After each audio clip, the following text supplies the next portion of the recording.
राजस्थान की ज़मीन बहुत पुरानी है। इसकी रेत में जितने राज दफन हैं उतने शायद किसी कब्रिस्तान में भी नहीं। इस ज़मीन ने बड़े बड़े राजाओं को देखा है, बड़े बड़े रहस्यों को सुना है, और कुछ रहस्य ये ज़मीन आज भी अपने सीने में दबाए बैठी है।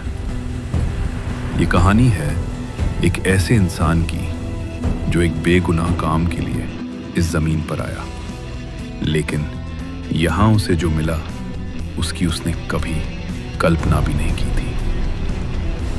अर्जुन मल्होत्रा, दिल्ली का लड़का, एक ट्रैवल ब्लॉगर। वो इंसान जो जिंदगी पर यकीन करता था और भूत प्रेत जैसी चीज़ों को सिर्फ बकवास मानता था।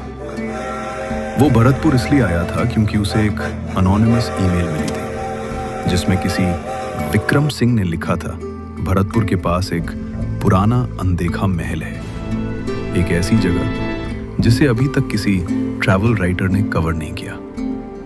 और अर्जुन, उसे वो स्टोरी चाहिए थी। अर्जुन स्टेशन के बाहर एक छोटे से चाय के ठेले पर रुकता है। वहां एक बुजुर्ग चाय वाला खड़ा था, करीब 60 साल की उम्र, सफेद मूछें और तेज गहरी आंखें। वो चुपचाप अर्जुन को चाय थमा देता है। अर्जुन अपना फोन निकालता है और उसे एक ईमेल दिखाता है। भाई साहब, कालीमठ हवेली यहाँ से कितनी दूर है? किसने बताया तुम्हें उस जगह का नाम?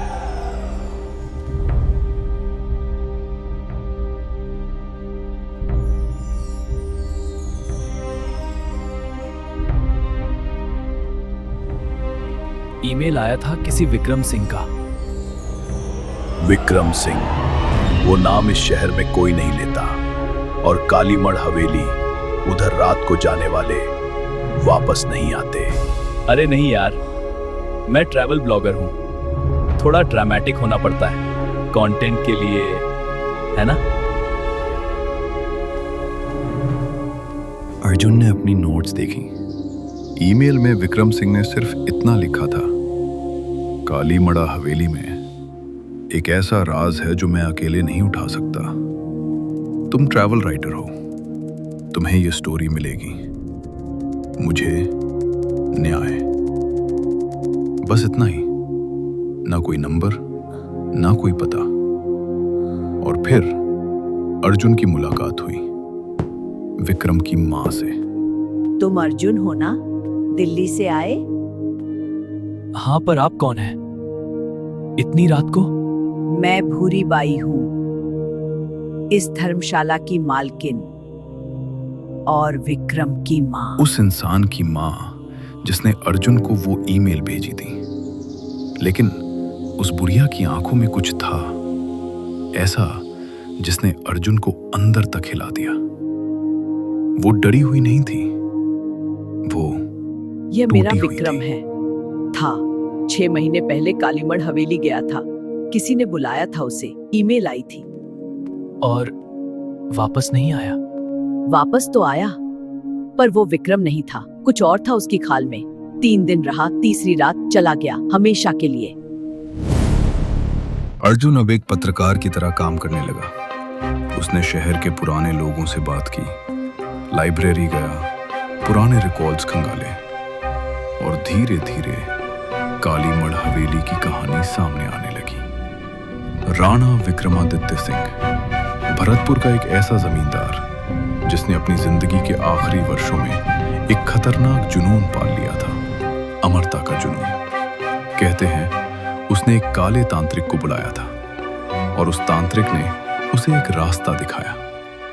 लेकिन उस रात राणा को अमरता नहीं मिली, उसने कुछ और बुला लिया था, एक परछाई, एक ऐसी आत्मा जो सदियों से शरीर बदलती रहती है। और उस रात के बाद से कालीमठ हवेली में जो रहता था वो इंसान नहीं था।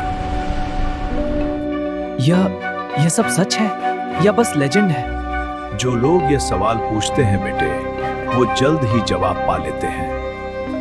अर्जुन ने तय कर लिया था, वो हवेली देखेगा, दिन में कुछ तस्वीरें लेगा और अपनी स्टोरी लिखेगा। लेकिन जितना वो उस जगह के करीब जा रहा था, उतना ही उसके अंदर एक अजीब सा खिंचाव महसूस होने लगा, जैसे कोई उसे बुला रहा हो। यहां तक ही आऊंगा साहब, आगे मेरा जाना नहीं। क्यों, हवेली कितनी दूर है अभी? वो दिखती है ना, उस पहाड़ी के पीछे, बस 20 मिनट पैदल। एक काम करो, वो ताबीज जो भूरी बाई ने दी होगी पहन लेना और सूरज ढलने से पहले निकल आना। हवेली में रात मत करना, कभी नहीं। यार, मैं 21वीं सदी का बंदा हूं। 21वीं सदी कालीमठ तक नहीं पहुंची साहब।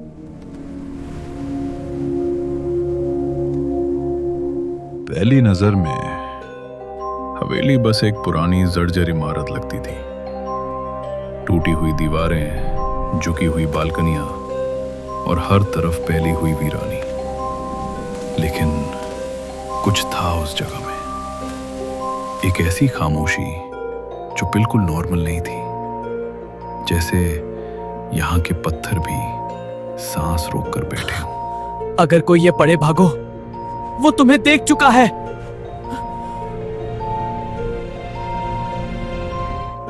कौन है यहां?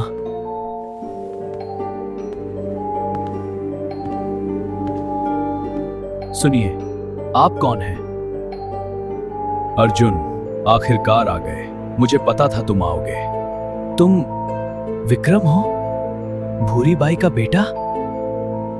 वो तो कह रही थी कि तुम मर गया। नहीं, मैं यही हूं। पर तुम्हारी माँ, वो बहुत परेशान है। उन्होंने कहा तुम बदल गए हो। माँ सही कह रही है, मैं बदल गया हूं। इसीलिए तुम्हें बुलाया। अर्जुन को उस वक्त समझ नहीं आया कि विक्रम क्या कहना चाह रहा है, लेकिन जब विक्रम ने धीरे से अपनी आस्तीन ऊपर की, तब अर्जुन को सब समझ आने लगा। यह हवेली, जब मैं यहां आया था, उसने मुझे छुआ। कौन? किसने छुआ? राणा।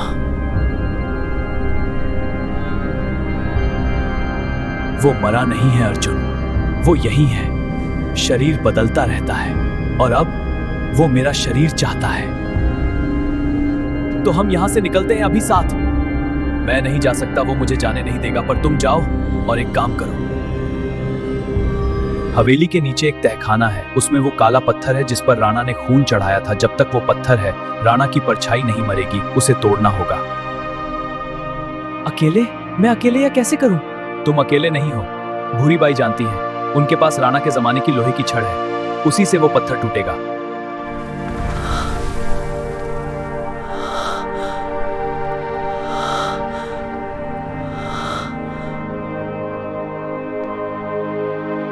तुम कहीं नहीं जाओगे। अर्जुन को उस वक्त सिर्फ एक ही चीज याद आई, मोहन के वो शब्द, तावीज पहन लेना।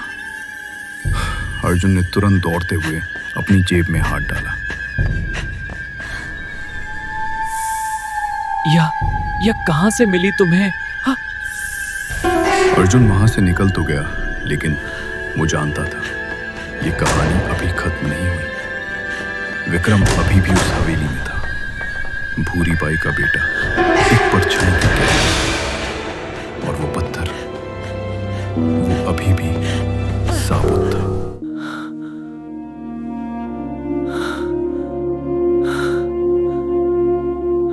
आपका बेटा वहां है, उस चीज की पकड़ में। हमें उसे बचाना है।